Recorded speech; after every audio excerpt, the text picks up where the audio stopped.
बिस्मिल्लाहिर्रहमानिर्रहीम अस्सलाम वालेकुम viewers, welcome to my YouTube channel. इस वीडियो में मैं आपको step by step complete process करके दिखाऊंगा कि आप किस तरह से सीटीआई, जिसको कॉलेज टीचिंग इंटर्न्स भी कहा जाता है, इसमें अप्लाई करने के लिए आप घर बैठे खुद ही किस तरह से अप्लाई कर सकते हैं।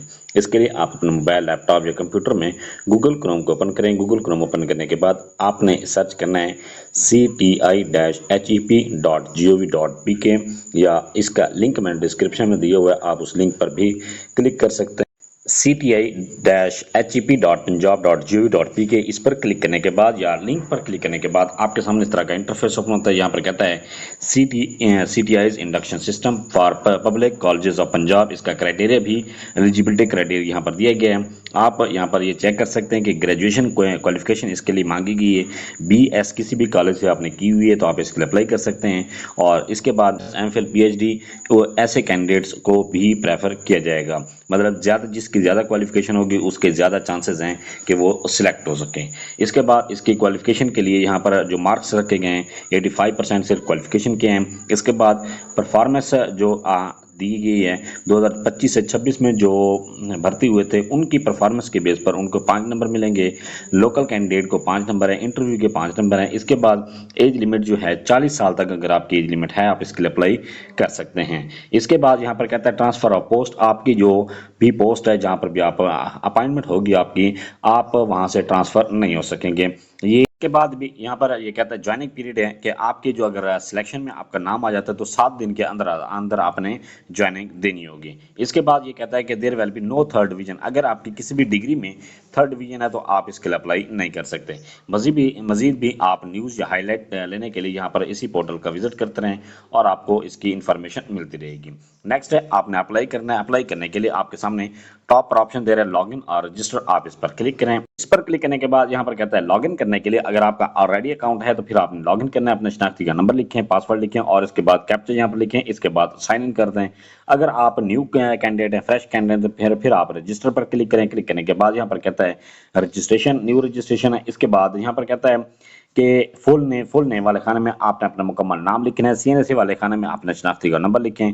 कॉन्टैक्ट नंबर वाले खाने में अपना मोबाइल नंबर लिखें। ईमेल वाले खाने में जीमेल लिखें। पासवर्ड वाले खाने में एक स्ट्रॉन्ग सा पासवर्ड क्रिएट करें। उसी पासवर्ड को कन्फर्म पासवर्ड वाले खाने में लिखते हैं। इसके बाद आपके सामने कैप्चा शो हो रहा है, उसी कैप्चा को यहाँ पर लिखते हैं। इसके बाद यहाँ पर कहता है रजिस्टर नाउ, तो आप रजिस्टर नाउ के बटन पर क्लिक कर रजिस्टर नाउ पर क्लिक करने के बाद आपके मोबाइल पर ही स्क्रीन पर या आप लैपटॉप पर अप्लाई कर रहे हैं तो आपके पास एक जीमेल आती है। जीमेल में आपके पास ओटीपी आता है। आपने ओटीपी को वहां से नोट करना है और यहाँ पर आपके सामने क्या ओटीपी का ऑप्शन शो हो रहा है, आपने यहाँ पर ओटीपी को एंटर करना है। एंटर करने के बाद आपके सामने ये कहता है रजिस्ट्रेशन सक्सेसफुल। इसके बाद please use CNAC as a user for the future logins. Okay पर क्लिक करने के बाद आपके सामने इस तरह का इंटरफेस ओपन होता है। आपके सामने यहाँ पर ये सबसे पहले कहता है पर्सनल डिटेल आपने इंटर करनी है, फिर आपने कंटैक्ट इन्फॉर्मेशन इंटर करनी है। इसके बाद एजुकेशन डिटेल को आपने इंटर करना है। इंटर करने के लिए सबसे पहले आप पर्सनल डिटेल को, यहाँ पर सबसे पहले कहता है नेम वाले खाने में आपने अपना नाम मुकम्मल चेक करना है। इसके बाद फादर नेम यहाँ पर आपने लिखना है। ये लिखने के बाद नेक्स्ट यहाँ पर कहता है कि आपके जो फादर हैं वो जिंदा हैं या फौत हो चुके हैं, जो भी कैटेगरी है वो यहाँ पर आपने इसको सिलेक्ट कर देना है। इसके बाद यहाँ पर कहता है कि सीएनएससी आर बेफाम या सिटीजनशिप नंबर, आपने वो यहाँ पर नोट करना है, यहाँ पर चेक कर लेना है। इसके बाद अपने जेंडर को यहाँ पर आपने सिलेक्ट करना है, मेल फीमेल या ट्रांसजेंडर, जो भी कैटेगरी है वो सिलेक्ट करें। इसके बाद डेट ऑफ बर्थ वाले खाने में अपनी डेट ऑफ बर्थ को सिलेक्ट करें। अगर आप स्पेशल पर्सन है तो यहाँ पर स्पेशल पर्सन पर क्लिक करें। इस पर क्लिक करने के बाद फिर आपसे यहाँ पर सर्टिफिकेट नंबर आपसे पूछेगा, जो आपका माजूरी का सर्टिफिकेट बना हुआ है। इसके बाद सर्टिफिकेट की इशू डेट यहाँ पर, इसके बाद सर्टिफिकेट की इशू अथॉरिटी यहाँ पर पूछता है। अगर आप स्पेशल पर्सन नहीं है आप इस बॉक्स पर क्लिक ना करें। इसके बाद नेशनलिटी वाले खाने में आपने नेशनलिटी सिलेक्ट करनी है। इसके बाद रिलीजन वाले खाने में आपने यहाँ पर अपना रिलीजन सिलेक्ट करना है। इसके बाद यहाँ पर कहता है फादर मोबाइल नंबर, आपने वालिद का नाम मोबाइल नंबर लिखना है। इसके बाद डिस्ट्रिक्ट वाले खाने में आपने अपना यहाँ पर डिस्ट्रिक्ट सेलेक्ट करना है, जो भी आपका डिस्ट्रिक्ट है वो यहाँ पर आप सिलेक्ट करें। इसके बाद तहसील वाले खाने में आपने अपनी तहसील को सिलेक्ट करना है। सिलेक्ट करने के बाद नेक्स्ट यहाँ पर कहता है पासपोर्ट साइज फोटोग्राफ, आपने यहाँ पर अपने पिक्चर को अपलोड करना है। अपलोड करने के बाद नेक्स्ट यहाँ पर कहता है सीएनएससी और बेफाम की, आपने यहाँ पर फ्रंट साइड को अपलोड करना है। इसके बाद सीएनएससी या बेफाम की बैक साइड को अपलोड करना है। ये अपलोड करने के बाद सेव एंड नेक्स्ट पर क्लिक पर कहता है कंटैक्ट इन्फॉर्मेशन, आपने कंटैक्ट इन्फॉर्मेशन को इंटर करना है। इंटर करने के लिए स्टूडेंट ईमेल वाले खाने में अपनी जीमेल को लिखें। इसके बाद स्टूडेंट कंटैक्ट नंबर वाले खाने में अपना कंटैक्ट नंबर यहाँ पर लिखना है। इसके बाद यहाँ पर कहता है पोस्टल एड्रेस, पोस्टल एड्रेस में सबसे पहले यहाँ पर कहता है प्रोवेंस, आपने अपना प्रोवेंस को सिलेक्ट करना है, जो भी आपका प्रोवेंस है वो यहाँ पर आप सिलेक्ट करना है। इसके बाद डिस्ट्रिक्ट, डिस्ट्रिक्ट वाले खाने में आपने अपना डिस्ट्रिक्ट को सिलेक्ट करना है, जो भी आपका डिस्ट्रिक्ट है वो यहाँ पर आपने सिलेक्ट कर देना है। इस तरह से ये आपने डिस्ट्रिक्ट को सिलेक्ट करना है। इसके बाद तहसील का यहाँ पर आपने नाम लिखना है, जो भी आपकी तहसील है। इसके बाद आपने एड्रेस वाले खाने में अपना मुकम्मल एड्रेस लिखना है। ये लिखने के बाद अगर आपका पोस्टल और परमानेंट एड्रेस दोनों सेम है, फिर आप सेम एज अबव पर क्लिक कर दें तो आपके ये ऑटोमेटिकली सिलेक्ट हो जाते हैं। अगर आपका पोस्टल और परमानेंट एड्रेस दोनों चेंज है तो फिर आपने अलग अलग चेंज को सिलेक्ट करना है। सिलेक्ट करने के बाद सेव एंड नेक्स्ट पर क्लिक, सेव एंड नेक्स्ट पर क्लिक करने के बाद यहाँ पर आप ये चेक कर, आपको कहता है कि एजुकेशन आपने अपने क्वालिफिकेशन को 1 बाय 1 करके यहाँ पर एंटर करना है। Matric, intermediate, graduation, master, MPhil, PhD, ये तमाम क्वालिफिकेशन 1 बाय 1 करके आपने इंटर करनी है। इंटर करने के क्वालिफिकेशन इंटर करने के लिए यहाँ पर आपके सामने ये कहता है सिलेक्ट एजुकेशन लेवल। सबसे पहले आपने लेवल को सिलेक्ट करना है, जो भी आपका लेवल है वो यहाँ पर आपने इंटर करना है। क्वालिफिकेशन का लेवल सिलेक्ट करने के बाद यहाँ पर आप ये चेक कर सकते हैं, ये कहता है डिग्री का नाम, आपने डिग्री का नाम यहाँ पर लिखना है, सिलेक्ट करना है। इसके बाद डिग्री की इक्विवेलेंस अगर है तो वो या आपने डिग्री की कैटेगरी यहाँ पर आपने सिलेक्ट करना है। ये आप सिलेक्ट करने के बाद नेक्स्ट यहाँ पर कहता है बोर्ड, आपने यहाँ पर बोर्ड सिलेक्ट करना है, जो भी आपका बोर्ड है वो यहाँ पर आपने सिलेक्ट कर देना है। इसके बाद पासिंग ईयर में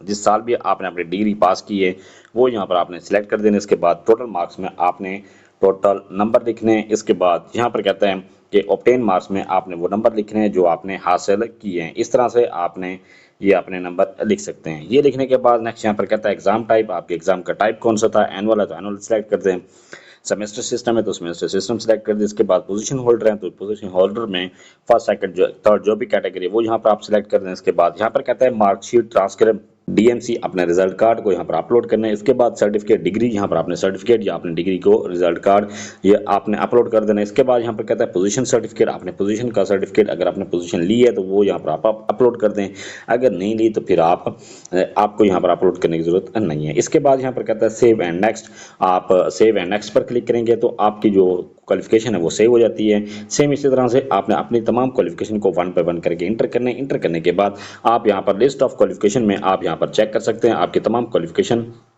यहाँ शो हो रही है और आपकी जो प्रोफाइल है वो कंप्लीट हो जाती है। फिलहाल आपने सिर्फ अपनी प्रोफाइल को कंप्लीट करना है और प्रोफाइल कंप्लीट करने के बाद आपने अपने अकाउंट को लॉग आउट कर लेना है। लॉग आउट करने के बाद कुछ देर फिर जैसे ही ये लास्ट डेट एंड होगी, इसके बाद जब पर ये अभी तक फेज़ 1 चल रहा है प्रोफाइल कंप्लीट करने का। इसके बाद फेज़ 2 आएगा, वो होगा कि इसमें आपके जो प्रोफाइल आप एडिट नहीं कर सकेंगे, कोई भी चेंजिंग नहीं कर सकेंगे, सिर्फ आपके पास कॉलेज को सिलेक्ट करने का ऑप्शन आएगा। आपने अपने कॉलेजेस को सिलेक्ट करना होगा, उसके लिए भी आपको 2 से 3 दिन दिए जाएंगे। आपने अपने कॉलेजेस को जहाँ जहाँ आप अप्लाई करना चाहते हैं कॉलेज सिलेक्ट करेंगे। ये था सारा प्रोसेस कि आप किस तरह से सीटीआई के लिए घर बैठे ऑनलाइन अप्लाई कर सकते हैं। फिर भी आपको किसी बात की समझ नहीं है, आप कमेंट सेक्शन में अपने क्वेरी लिखें, अपना क्वेश्चन लिखें, आपको तसल्ली बख्श जवाब दिया जाएगा। Thanks for watching. अगर वीडियो अच्छी लगी चैनल को सब्सक्राइब कर दें, लाइक